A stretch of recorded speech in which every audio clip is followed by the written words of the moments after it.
Every agency needs to make a profit, otherwise it won't survive long term. Web design is a competitive industry though, so maintaining profitability can be hard. But in the decade that I ran my web design agency, we were always profitable. In this video, I'm going to share how you can supercharge your profits too. Hi, thanks for joining. If you're new to this channel, I'm Rich Dean, a web designer and developer, former web agency owner, and author of the book series Start, Grow and Sell Your Web Design Agency. My goal is to help anyone looking to start, grow and sell an agency to save time, earn more money, avoid the common mistakes and pitfalls, and build a thriving and valuable business. Okay, so on to the main topic, starting with number one, know your numbers. Okay, so this first part might sound obvious, but this is a mistake that I see so many agencies make. The simple fact is that if you want to be profitable, you first need to know your numbers, and I mean all your numbers. First, you'll need to know how much your agency spends on a regular basis. That isn't always easy though, as costs can fluctuate, but try and sit down and record all your spending. Some of your costs will be monthly, like software subscriptions and maybe even office rent and staff salaries if you have them. And some of your costs will be yearly, like insurance renewals. You'll also have one-off costs, like social events or a train ticket to a client meeting. That's okay. Look back over previous months and use your bank statements to give you a predictable average. Yearly costs can be divided by 12 to give you their monthly equivalents. Create a spreadsheet so that you can track every type of cost. Once you've done that, you'll need to work out how much it costs to keep the lights on. That basically means how much you'll need to earn just so your business can pay its bills and survive. So if your business spends $1,000 each month, then obviously your keep the lights on costs means you'll need to earn at least that amount. I like to go a bit deeper than this though and work this out down to an hourly value. So you need to know how many working hours you have available each day, week, month and year. If it's just you and your business, then this will be just the hours that you work. If you have a team, then multiply this number by how many people you have in your team. Once you know these numbers, you can divide your base cost by how many hours you have available to work, and this will tell you how much it costs just to keep your business going. Number two, work out what to charge properly. Once you know what your keep the lights on costs are, you'll be at a good starting point. But just keeping the lights on is not the same as making a profit, and it's not much fun either. One of the main reasons you probably started your agency in the first place was so that you could make good money. And so you'll need to work out how much profit you want to make for your business to be worthwhile, and then add that on top.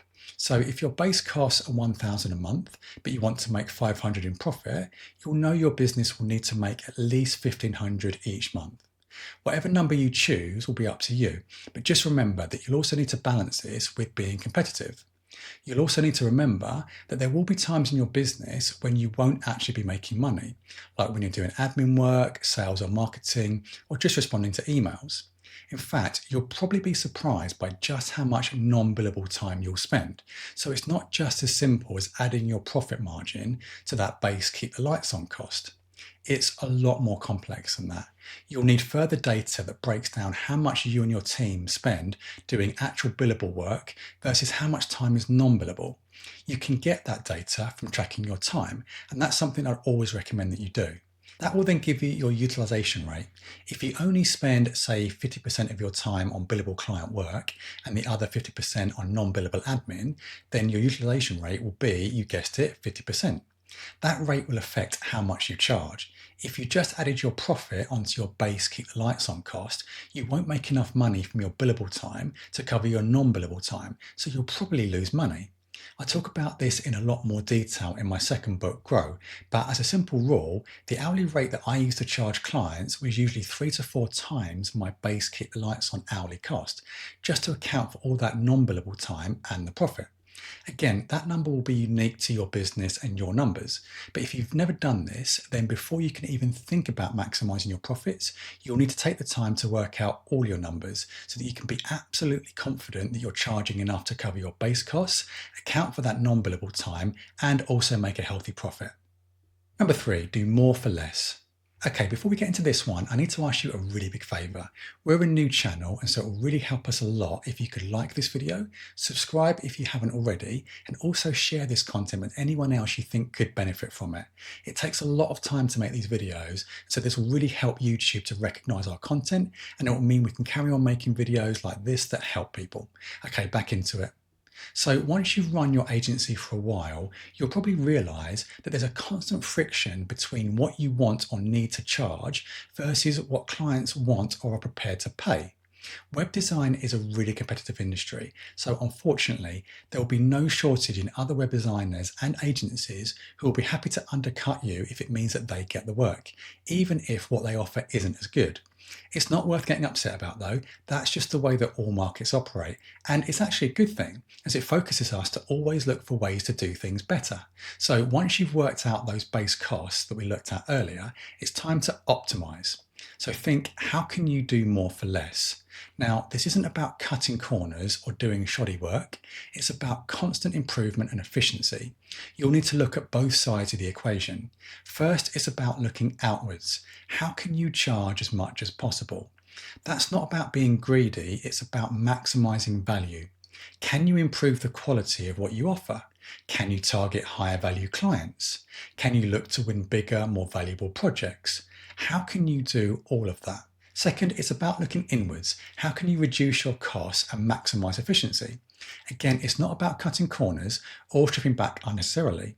Instead of creating everything from scratch each time, can you systematize, productize, or create reusable components? Can you create pre-packaged websites so your team don't need to do the same work over and over? Can you leverage AI tools to speed things up and do the heavy lifting? Put simply, profit is the difference between what you spend and what you earn. If you can reduce what you spend, either by cutting costs or by doing the same work quicker, and at the same time increase what you earn, that difference will widen and your profits will increase as a result. Number 4, become a master of sales. Sales can often be quite a dirty word, and many people misinterpret it as trying to trick or manipulate someone into buying something for your own gain. But to me, that's not what sales is, or at least not how I've always treated it.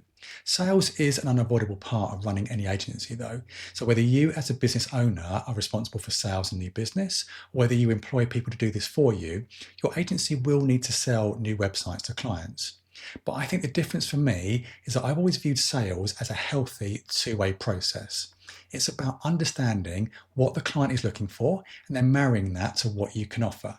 The client is looking for a website and they have a budget that they can spend.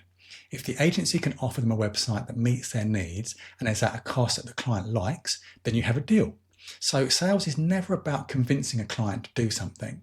It's about knowing what you offer and what you need to charge to produce a website, as well as taking the time to deeply understand what the client requires and how much they can afford to spend, and then basically working out if the two are compatible. Now, obviously, there is a lot more to it than that. Even if you're brilliant at what you do and can meet the client's requirements and budget, if they don't know that, then the sale won't happen. So you'll need to become a master of communications.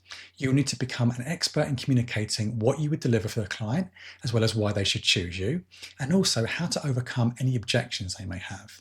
But if you can do all that and become as expert and polished as possible, then this should maximize your chances of not only winning more projects, but winning more profitable, higher value ones. And this will naturally help to increase your profits. Number 5, maximize client retention. Okay, so this is another one that might seem obvious at first, but you'd be surprised at just how many agencies I've seen that put all the hard work into winning new clients and projects, only to then blow it by completely neglecting the client experience. There's a well-known statistic in business. I'm not sure who or where it came from, so don't take this as gospel, but the accepted wisdom is that it's something like 5 times easier and cheaper to get more work from existing clients than it is from new ones. That makes sense. When I ran my web design agency, we won plenty of new clients and projects all the time, but so much of our work also came after this from existing clients and relationships. That was usually either existing clients wanting us to do more work for them, like new features for their websites or completely new websites, or they would recommend us to other people. That all came down to one important aspect. We worked hard to be good at what we did, but we also invested in good client servicing. This meant our clients overall had a positive experience with us, so they would either come back for more or recommend us to others.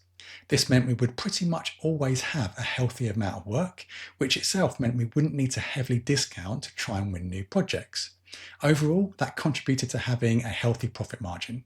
In fact, I would go as far as to say that creating a great experience for your clients is so important that if an agency is struggling, chances are one of the main reasons will be that it's neglected the client experience. Okay, so hopefully you found this video useful and it's helped to find ways to make your agency more profitable. If you've enjoyed it, then please don't forget to like and subscribe. And if you'd like more tips and insights for how to grow your business, check out my book series, Start, Grow and Sell Your Web Design Agency, which you can buy from Amazon now, and I'll share a link in the description below. And if you'd like to watch even more informative content, then why not check out this video here. Thanks again for watching, and I'll see you in the next one.